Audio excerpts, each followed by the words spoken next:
visą laiką galvoji, kad vafliai, blynai gali būti tik tai saldus ir tik tai saldaus skonio. Aš paneigsiu šį mitą ir vafliai gali būti kaip pagrindinis patiekalas, turintis daug baltymų ir daržovių. Kukurūziniai vafliai be glitimo ir be cukraus su priedais, kurie tinka netgi pietum ar tavo sveikai vakarienei. Tau reikės 400 g rikotos, gali būti varškė, taip pat 3 kiaušinių, 1-2 stiklinių kukurūzų miltų ir žiupsnelio druskos.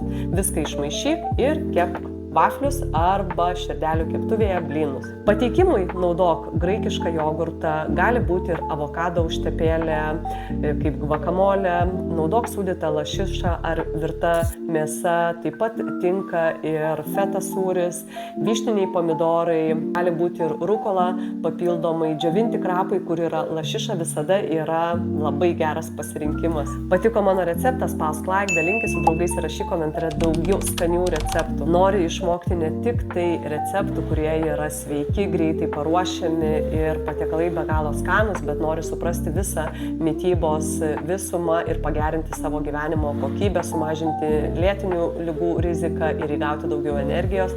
Dalyvauk mano mokymuose, kursuose, kuriuos rasi Sveikatai palankus elektroninėje parduotuvėje ir būk pirmas, kuris žengs didžiulį žingsnį savo geresnės sveikatos link.